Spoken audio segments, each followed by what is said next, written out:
안녕하십니까. 박근혜 대통령님과 박근혜 정부의 성과와 업적을 알리고 가짜뉴스를 바로잡고자 유튜브 라이크 PP를 운영 중인 김휘종입니다. 곧 크리스마스입니다. 개인적으로 기독교인 저에게는 예수님이 태어나신 기쁜 날이지만 이번 크리스마스는 가슴 아픈 날이기도 합니다. 여러분도 잘 아시다시피 박근혜 대통령님께서는 2017년 3월 31일에 구속 수감되었습니다. 그리고 2019년 12월 25일 이번 크리스마스가 1000일째 됩니다. 여전히 구속 수감 중이시고 얼마 전엔 수술도 하셔서 몸이 온전하지 않으십니다. 수술 후 퇴원은 내곡동으로 가시길 바랬는데 결국 추운 날 구치소로 가셨습니다. 1000이라는 숫자의 무게감은 상당합니다. 저의 삶도 그동안 온전치 못했습니다. 감히 말씀드리자면 저와 제 가족에게는 대형 교통사고를 당한 것처럼 큰 사건이었습니다. 여전히 후유증이 있습니다. 하지만 박근혜 대통령님께 비하겠습니까? 그 육체적 고통뿐 아니라 정신적, 심적으로 얼마나 억울하고 얼마나 힘드시겠습니까? 이런 생각을 하다 보니 예전에 있었던 작은 에피소드가 생각났습니다. 오늘은 그것을 소개하고 싶습니다. 2009년 5월부터 12월까지 MBC에서 선덕여왕이라는 드라마를 방영했습니다. 최고 시청률이 43%까지 올라갔던 그 해 최고의 인기 드라마였습니다. 이효원, 고현정, 엄태웅, 김남길 등이 출연했고 이효원이 선덕여왕으로 나왔습니다. 총 62회를 방영했는데 저도 매회 챙겨봤던 기억이 납니다. 당시 선덕여왕과 박근혜 대통령을 비교하는 기사도 많이 나왔고 공통점도 온라인에서 화제가 되었습니다. 기억나시나요? 몇 가지 말씀드리면 여성이라는 것, 그리고 과거 신라시대의 영토였던 대구 경북 지역이 주된 지지 기반이라는 것입니다. 박근혜 대통령께서는 법명이 있었는데 2005년 동화사의 주지로부터 받은 선덕화라는 법명입니다. 드라마에 나온 선덕여왕처럼 젊은 시절엔 정치와 무관하다가 40대 중후반에 정계에 입문한다는 점이 공통점이고 통일 그리고 과학에 대해 관심이 많다는 것이 비슷합니다. 근데 제가 이야기하고 싶은 건 이것이 아닙니다. 당시 드라마가 12월 중반에 막을 내렸는데 그 즈음에 대통령님과 송년회로 식사를 하게 되었습니다. 대통령님께서 식사 도중에 드라마 선덕여왕의 마지막 회 마지막 장면을 말씀하셨습니다. 아주 인기 있는 드라마인데다가 본인과 비교되는 내용이 종종 올라와서 관심 있게 보셨나 봅니다. 그 드라마의 마지막 장면은 이렇습니다. 꿈인지 환상인지 모르지만 나이 든 선덕여왕이 젊은 시절의 선덕여왕인 덕만에게 말을 건네는 장면입니다. 즉 과거의 자신에게 위로와 당부를 하는 장면입니다. 드라마 영상을 보여드릴 순 없지만 이미지와 소리로 잠시 보여드리겠습니다. 덕만아, 지금부터 많이 힘들 거야. 그리고 많이 아플 거야. 사랑하는 사람들을 잃을 거고 너무너무 외로울 거야. 사막보다 훨씬 메마르고 삭막할 거야. 모든 걸 다 가지는 것 같지만 실은 아무것도 가지지 못할 거야. 그래도 견뎌야 해. 알았지? 견뎌내. 이런 장면입니다. 드라마상에서의 선덕여왕은 미실이라는 상대와 싸우고 많은 역경을 헤쳐나가고 여러 전쟁과 외부의 공격을 이겨내며 통일의 기초를 닦습니다. 어려움이 크지만 그만큼 업적도 많고 사랑 이야기도 있고 갈등 요소도 많아 62회라는 긴 드라마가 정말 재미있게 진행됩니다. 마지막까지 드라마를 본 시청자들은 그 마지막 장면을 통해 어린 선덕여왕이 앞으로 살아갈 인생이 힘들고 사랑도 어렵고 여러 아픔이 있는 것에 대한 안타까운 마음과 응원하는 마음이 생길 것입니다. 근데 그때 박근혜 대통령께서는 그 마지막 장면이 이해가 되지 않는다고 하셨습니다. 지금 정확한 문장은 기억나지 않지만 이런 취지였습니다. 선덕여왕이 백성을 위한 많은 업적과 통일의 기초를 닦은 큰 일을 하셨는데 사랑하는 사람과 헤어지는 아픔이나 외롭고 힘든 역경은 당연히 감수할 수 있어야 되는 거 아니냐라는 취지였습니다. 드라마의 마지막 장면을 왜 업적에 대한 평가보다는 안타까워하고 걱정하는 식으로 표현을 했는지 의아해 하셨습니다. 그때 저는 누가 제 머리를 망치로 때리듯이 깜짝 놀랐습니다. 저분의 머릿속에는 국가와 국민만 있는 것인가? 라는 생각을 하게 되었습니다. 아버지께서 돌아가셨을 때 전방은 괜찮냐? 물었던 것은 거짓말이 아니었습니다. IMF로 나라가 정말 어려울 때 어떻게 세운 나라인데 라는 마음으로 정치를 시작하셨다는 그 이야기, 그것도 지어낸 이야기가 아니었습니다.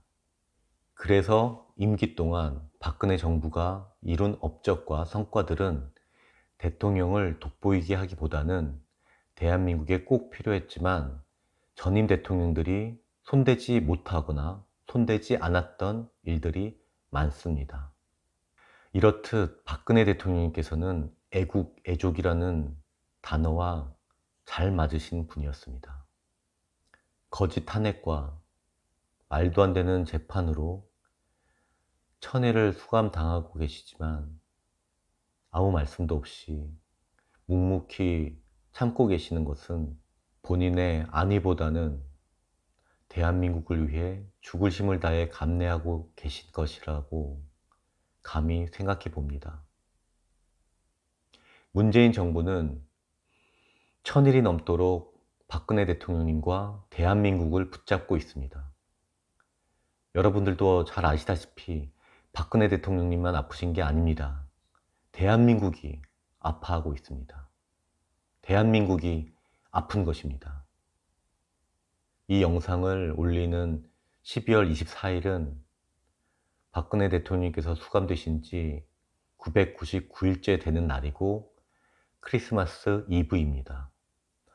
박근혜 대통령께서 구치소를 나오시는 크리스마스의 기적이 일어나기를 진심으로 기원합니다. 오늘 내용은 여기까지이지만 이어서 박근혜 대통령님의 말씀 영상을 하나 보여드리겠습니다. 국회 탄핵소추안이 가결된 2016년 12월 9일 총리 및 정부 부처 장관들에게 당부하시는 말씀입니다. 살짝씩 떨리는 대통령님의 목소리에서 마지막까지 진정으로 나라를 사랑하시는 마음과 할 일을 다하지 못한 안타까움이 배어 있습니다. 오늘 오후에 국회에서 대통령 탄핵 소추안이 가결되었습니다. 우리나라의 안보와 경제가 모두 어려움에 처한 상황에서 저의 부덕과 불찰로 이렇게 큰 국가적 혼란을 겪게 되어 국민 여러분께 진심으로 송구스럽다는 말씀을 드립니다.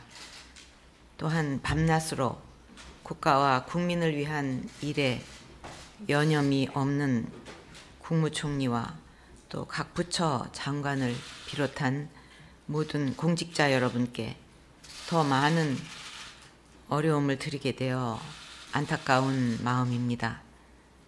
저는 국회와 국민의 목소리를 엄중하게 받아들이고 있으며 지금의 혼란이 잘 마무리되기를 진심으로 바라고 있습니다. 앞으로 헌법과 법률이 정한 절차에 따라서 헌법재판소의 탄핵 심판과 특검의 수사에 차분하고 담담한 마음가짐으로 대응해 나갈 것입니다. 여러분 모두 마음이 무겁고 힘들겠지만 우리가 맞닥뜨린 엄중한 국내외 경제 상황과 안보 현실을 생각하면 잠시도 긴장의 끈을 놓을 수 없다고 생각합니다. 한 치 앞도 내다보기 힘든 불확실성의 시대에 대한민국의 국익과 국민의 삶이 결코 방치되는 일이 있어서는 안 될 것입니다. 국무총리 겸 대통령 권한 대행을 중심으로 각 부처 장관들께서는 헌법재판소의 결정이 내려질 때까지 비상한 각오로 합심하여 경제 운영과 안보 분야를 비롯해서 국정 공백이 최소화될 수 있도록 최선을 다해 주시기 바랍니다. 최근 기업 구조조정 가시화, 조류 인플루엔자 확산 등에 따라 해당 지역을 비롯한 민생경제의 어려움이 더욱 커지고 있습니다. 특히 동절기는 홀로 사시는 어르신, 결식 아동, 에너지 빈곤층을 비롯해서 저소득 취약계층의 고통이 더 큰 시기입니다. 과거를 돌아보아도 시국이 어수선하고 사회가 혼란스러울수록 더욱 힘들어지는 것은 서민과 취약계층의 삶이었습니다. 국정에 어떤 공백도 있어서는 안 되겠지만 특히 민생 안정에는 단 한 곳의 사각지대도 발생하지 않도록 철저하고 각별하게 챙겨봐 주실 것을 당부드립니다. 최근의 일들로 우리나라의 미래 성장 동력을 만들기 위해 정부가 추진해온 국정 과제들까지도 진정성을 의심받고 있어서 참으로 안타까운 심정입니다. 이로 인해 대한민국 성장의 불씨까지 꺼트린다면 우리나라의 미래에 대한 희망도 함께 꺾는 일이 될 것입니다. 각 부처 장관께서는 대한민국의 미래 발전을 위한 국정 과제만큼은 마지막까지 중심을 잡고 추진해 주시기를 바랍니다. 지금의 상황을 바라보고 계신 국민들의 심정을 생각하면 참으로 괴롭고 죄송스러운 마음뿐입니다. 이처럼 어려운 때 국민들께서는 항상 묵묵히 맡은 바 소임을 다하고 있는 공직자들을 믿고 의지하고 있다고 생각합니다. 공직자들이 마음을 잘 추스리고 업무에 전념할 수 있도록 국무총리와 장관들께서 잘 독려해 주시고 국정 현안과 민생 안정을 위해 힘과 지혜를 모아주시기를 바랍니다.